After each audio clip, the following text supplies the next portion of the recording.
नमस्कार, आप देख रहे हैं जौनपुर टुडे। मैं हूं शुभम अग्रहरी। साथियों, जैसा आप सभी को पता है कि अभी बीते 12 मार्च को जौनपुर में उत्तर प्रदेश का सबसे बड़ा सामूहिक विवाह आयोजित किया गया था। और जिस दिन यह सामूहिक विवाह आयोजित किया गया था यानी कि 12 मार्च को, उसके दूसरे दिन से ही आरोप लगने लगा था कि इस सामूहिक विवाह में जमकर भ्रष्टाचार किया गया है। और अब इसकी पोल भी खुल चुकी है। सामूहिक विवाह के बाद से ही लगातार विपक्षी दल के नेताओं के द्वारा समाज कल्याण विभाग अधिकारियों से यह मांग किया जा रहा था कि जिन जिन लोगों का सामूहिक विवाह में विवाह हुआ है उनका लिस्ट दिया जाए, लेकिन समाज कल्याण विभाग के द्वारा कोई लिस्ट नहीं दिया जा रहा था। लगातार पत्रकारों के द्वारा भी मांग किया जा रहा था कि इस सामूहिक विवाह में जिन लोगों का विवाह हुआ है उनका लिस्ट दिया जाए, लेकिन समाज कल्याण विभाग के अधिकारियों के द्वारा न विपक्ष के नेताओं को लिस्ट दिया गया और न ही पत्रकारों को लिस्ट दिया गया। और ऐसे में यह मामला धीरे धीरे संगीन बनता चला गया और लगातार इस भ्रष्टाचार के मामले को प्रशासनिक अधिकारियों के द्वारा, सत्ता पक्ष के नेताओं के द्वारा दबाने का प्रयास किया जा रहा था। लेकिन यह मामला दबा नहीं बल्कि अब और ज़्यादा तूल पकड़ लिया है। बीते दिनों जिले के प्रभारी मंत्री ए.के. शर्मा जी आए हुए थे। जब उनके सामने इस मुद्दे को उठाया गया, उनसे सवाल पूछा गया, तो वहां पर पोल खुल गई और जिलाधिकारी के द्वारा जांच के आदेश देने की बात कही गई है। यानी कि जिलाधिकारी जौनपुर के द्वारा स्वयं स्वीकार कर लिया गया कि उस सामूहिक विवाह में भ्रष्टाचार हुआ था। आपको बता दें कि इस सामूहिक विवाह में सबसे बड़ा मुद्दा यह सामने आया है कि जिन लोगों की शादी हो गई थी उन्हें भी दूल्हा दुल्हन बनाकर यहाँ पर शादी करवा दिया गया। पैसे की लालच में या फिर अधिकारियों के द्वारा आपस में समझौता करके यहाँ पर शादी करवा दिया गया।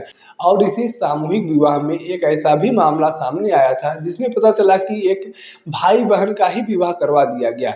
हालांकि जब ये फोटो सोशल मीडिया पर वायरल हुआ तो जिलाधिकारी के द्वारा जांच करने की बात कही गई थी और अब जांच के आदेश भी दिए जा चुके हैं।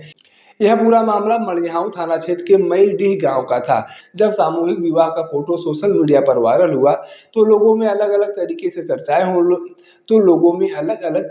चर्चाएं होने लगी और चर्चा होते होते यहाँ तक बात पहुँच गई कि मईडीह के एक भाई बहन का भी फोटो उसमें देखा गया और बताया गया कि यह तो सगे भाई बहन है, इनका शादी कैसे होगा। यानी कि अधिकारियों के द्वारा, सत्ता पक्ष के लोगों के द्वारा मिली भगत करके फोटो खिंचवाने के लिए वहां पर उन लोगों को खड़ा कर दिया गया था। उसके साथ साथ जनपद जौनपुर के नगर क्षेत्र के कोतवाली थाना क्षेत्र के अहियापुर से एक मामला सामने आया था। उसमें पता चला कि एक ऐसा व्यक्ति जिसका 3 साल पहले शादी हो चुका है और उसका एक बच्चा भी है, उस दंपत्ति को भी यहाँ पर सामूहिक विवाह योजना में शामिल किया गया था। यानी कि विवाहित जोड़े को भी सामूहिक विवाह में शामिल किया गया था।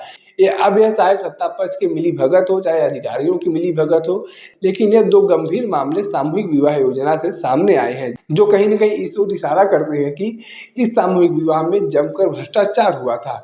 आपको बता दें कि बीते 10 मार्च को जौनपुर के शाही किला के प्रांगण में जौनपुर महोत्सव का आयोजन किया गया था। इस दौरान हजारों कलाकारों के द्वारा प्रस्तुति दी गई थी और 12 मार्च को यानी कि जौनपुर महोत्सव के अंतिम दिन 1001 जोड़ों का सामूहिक विवाह योजना के तहत शादी भी करवाया गया था। और इसी योजना को लेकर अब भ्रष्टाचार के मामले सामने आए हैं। और बड़ी बात यह है कि यह सब कुछ भ्रष्टाचार जो है मुख्यमंत्री योगी आदित्यनाथ जी के मौजूदगी में हुआ है। मुख्यमंत्री योगी आदित्यनाथ जी भी बीते 12 मार्च को सामूहिक विवाह योजना में 9 दंपत्तियों को आशीर्वाद देने के लिए आए थे। लेकिन उन्हें क्या पता था कि जिन 9 दंपत्तियों को हम आशीर्वाद देने के लिए आए हैं उनमें से कुछ ऐसे भी हैं जिनका पहले से शादी हो चुका है, उसके तो बच्चे भी हैं, और कुछ ऐसे भी हैं जो सगे भाई बहन है और यहाँ पर फोटो खिंचवाने के लिए आए हुए हैं। यह सब कुछ अधिकारियों और सत्ता पक्ष के नेताओं के मिली भगत से यह सब कुछ कांड कर दिया गया, लेकिन किसी को कानो कान भनक तक नहीं लगा। जब यह सामूहिक विवाह बीता उसके बाद से लगातार इस सामूहिक विवाह पर सवाल खड़े किए जाने लगे थे, लेकिन प्रशासनिक अधिकारियों के द्वारा, सत्ता पक्ष के लोगों के द्वारा इसे दबाने का प्रयास किया जा रहा था। लेकिन अब इस पूरे मामले का पोल खुल चुका है। जिलाधिकारी के द्वारा जांच के आदेश दिए जाने की बात कही गई है और जिलाधिकारी के द्वारा बताया गया है कि जौनपुर के 21 ब्लॉकों में से जहां से लोग आए हुए थे सामूहिक विवाह योजना में भाग लेने के लिए, उन सभी लोगों का सत्यापन किया जाएगा और जो भी गड़बड़ी दिखी जाएगी उन लोगों को और जो भी गड़बड़ी देखी जाएगी उस पर कार्रवाई की जाएगी। अभी 2 मामले सामने आए हैं, उन लोगों का सरकारी सहायता जो है वह बंद कर दिया गया है। सामूहिक विवाह योजना के तहत जो भी सरकारी सामानें दी जाती हैं, उन सभी सामानों को वापस लेने की बात कही गई है, सरकारी सहायता बंद करने की बात कही गई है। अब आगे यह मामला कहाँ तक जाता है, किन किन लोगों पर कार्रवाई होती है, यह देखना दिलचस्प होगा। बाकी इस पूरे घटनाक्रम को लेकर, इस पूरे भ्रष्टाचार को लेकर आपके पास अपनी क्या जानकारी है, आपकी अपनी क्या राय है, आप कमेंट बॉक्स में लिख सकते हैं। अगर आप वीडियो को फेसबुक पर देख रहे हैं तो पेज को फॉलो करें, यूट्यूब पर देख रहे हैं तो चैनल को सब्सक्राइब करना ना भूलें। साथ ही साथ आप हमारे पेज को, हमारे चैनल को इंस्टाग्राम और ट्विटर पर भी फॉलो कर सकते हैं। धन्यवाद।